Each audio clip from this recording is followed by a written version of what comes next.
MPL, and they have qualified Your for team M1 is after banning. placing fourth place during the whole playoffs. So they lost against Resurgence. After a very close 2-1 victory by Resurgence during MPL Season 4 of MYSG.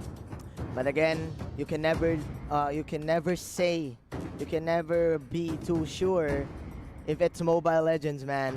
Right now, Burmese Ghouls banning the Kimi, removing the early jungle invade from Team Axis Esports. Yeah. What is the answer to this? Chango is open. And there you go, the classic Kaja Kufra ban, the double K. The double K. Banning the double K. So now, Burmese Ghouls should be considering banning out the Grok this time, or the Export. And of course, Axis Esports, whoever gets a chance to take that Grok or Export, for sure will get it. So Axis Esports definitely will be considering and hinging their lineup onto that first pick. Let's see, ladies and gentlemen. Again, we're live in YouTube Gaming. As you've said, Xborg, very high ban rate, especially in day number 1. I think we have not, we did not see any Xborg highlight plays. Yeah, because Xborg is usually banned. We only saw Xborg once. Yep. That was, of course, Harith is going to be the choice. So this is interesting for Burmese Ghouls, right? Because they know that the first pick belongs to Axis Esports. And instead of giving away one of the 2 top bans like the Grok and the Export, they chose to give both so that they will open it up. This means that Axis Esports, they will have to choose this time. Is it going to be the Grok or the Export or the Hylos? Yeah, the Hylos is what I've been thinking right now. It is very successful. Yesterday, just baiting out skills and then using the Glorious Pathway to get away. And sometimes they do layer it with the Revitalize. Yeah. So, but as you said, it's the Export. So, Axis Esports, they do have the security of sustaining the side lane, especially having the Firaga armor on Xborg. Sure. That's Xborg, and of course the Grok, like we said, an answer. It's either Xborg or Grok, and Burmese Ghouls will have it. Now Hylos is there. Yeah. It is available and it will be picked. Exactly. Prediction 100%. Prediction 100%. So, you have the Grok, you have the Hylos. What is the main counter? Probably they will pick true damage, carry or a Lunox. Should be carry. Should be carry right now. And then you go for maybe a Thanos. Another support or another sustain lane. I think it should be a support. You kind of need attack this time, so it probably is the Akai for Axis Esports so that it will not be banned by Burmese Ghouls. Or maybe get their mid laner this time. Like you said, the Lunox is available. Maybe they will consider Chango this time because they are afraid of it. But of course, I think, more damage. Carry. More damage. Your team and this is scary because Axis Esports now investing into the late game for this carry and this Lunox. The more HP you have, the harder the damage it gets. Yeah, I think that they will consider the Chango this time because it might be banned out. Yeah. So the idea here is Burmese Ghouls should look for a Durance carrier. And definitely Chango is one of those candidates to actually hold the Durance. And it makes a lot of sense this time. And you know what, Imagine we have predicted everything. Predicted everything, man. 100% predict. 100% predictions since yesterday, bro. Since yesterday. Since yesterday, we're on a roll right now. Okay, so what do they ban? For Team Burmese Ghouls, the Masha and the Granger is still open for the taking. So I think if they want that cover up type of play style, they do want this, but that is dangerous because again, 8% magic damage from the Lunox. Based on the HP. Based on the HP, the Lunox second skill plus that percent damage, the 4% extra proc from the true damage from the carry is their main tool to deal with this Masha pick or probably the Grok pick and of course the Hylos in the front line. So for Team Axis, they will ban out the last remaining late game hero, which is the Claude. So the Granger is the only one left. Maybe as the S tier marksman. Granger makes a lot of sense for Burmese Ghouls. I think they will consider banning out a tank this time. Like for example, get the Akai out or the Lolita. So that it will not be available for Access Esports to get because they can counter it. Another option is the Baksha, which we saw yesterday. Which kind of is good against the Burmese Ghouls, but instead they're going to go and ban out the Valier this time. Okay, so I think they will go all in. The main problem for the Valier here is that it can negate an immediate dive because of the pushback of the Searing Flames. Yeah. They will probably go for an assassin right now or a fighter still to match up with the Glorious Pathway mobility. Jawhead. Okay, there you go. There you go. That is a fighter. Picking. It's a Jawhead. So they will go for pick-offs right now. They will definitely go for pick-offs this time. Access Esports, they will go for Lolita. Lolita makes a lot of sense against the Chango. But what I like about this is Jawhead is actually an answer to the Lolita. We will explain later. Masha is going to be the pick. So the idea here is, Manjin, when you go for the Jawhead, you go for the ejector, and you put the ejector up, the Lolita Bulwark will be negated. It's automatic. It will be cancelled. That's because of the knock-up. Yeah, because of the knock-up. And plus, I do feel that the Jawhead is a good substitute for the Kaja.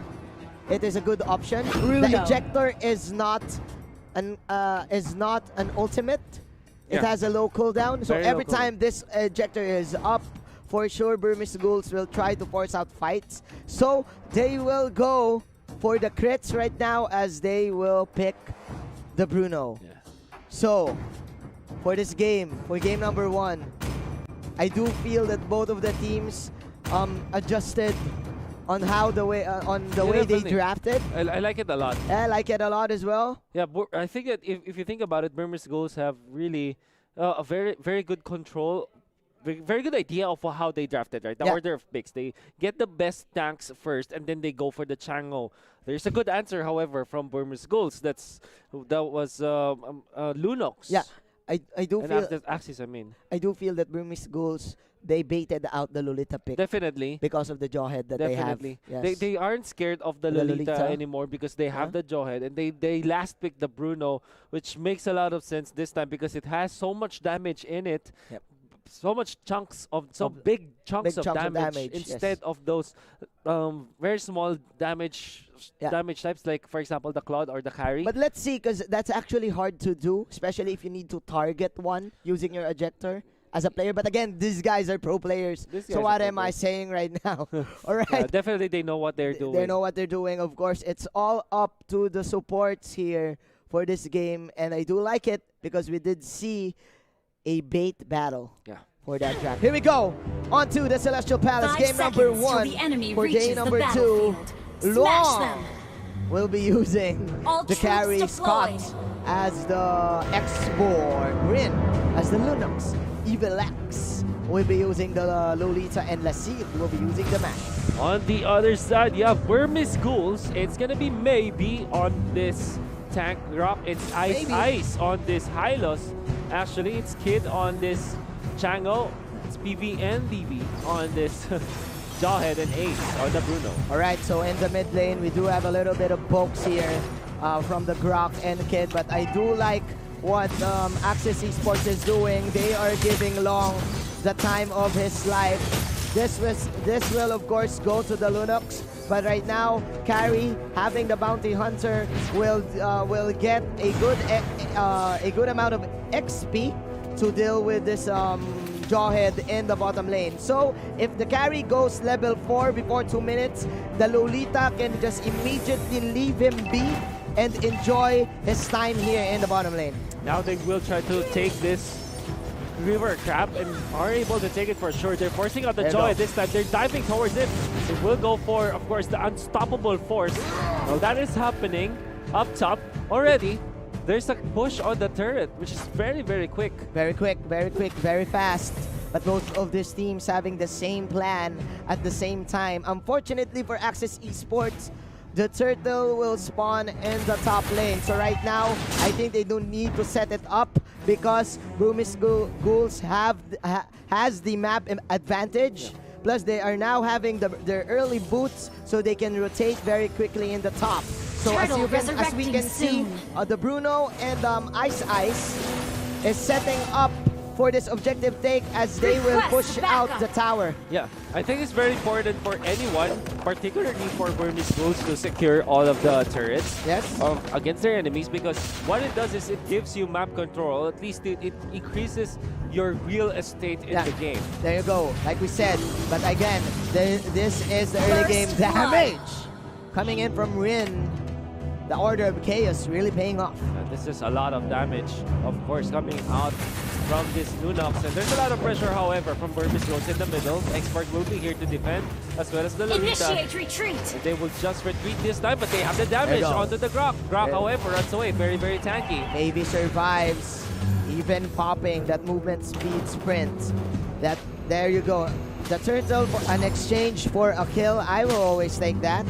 But again, Team Burmese Ghouls having more experience, especially in the international scene. They do lead by around 1,000 right now, and Kid is at level 7. Launch attack. They will probably go for the immediate Ring of Durance or a burst item. Yeah, endurance for sure. Let's see how they will utilize this early lead coming up from the Chango, but instead they will just secure the cover. It's the ejector. There you go. They want to go for the core this time. Whoa! But of course, a very nice usage of the wild charge to stop the bulwark. That is part 2 of the death of Team Axis Esports. As again, we've said this in the early game, you will pick the Jawhead for picks. For pickups. And that is going to be an objective here in the bottom lane for Team Burmese Ghouls. And they do want to shut down the space being created too long. Request backup. And there you go, ladies and gentlemen. It's going to be a block from the Grok. Meteor shower is not available, but this means that they will again take away the buffs from Axis Esports. They always do this. And very importantly, Burmese Ghouls having the lead right now, getting all the turrets as well as the buffs. Now, the glowing one is already available for this Chango. There you go. It's going to be another clash here in the jungle. That is the last Insanity Beam Pop. That is a Numinum Blast as well to cancel out more engage for Team Burmese Ghouls. But as I say this, they will just pick up one and they will be very disciplined. They will just disengage. Just disengage, not being overly aggressive, not overextending against their opponents so that they will maintain this lead. Still 2,000 at this point.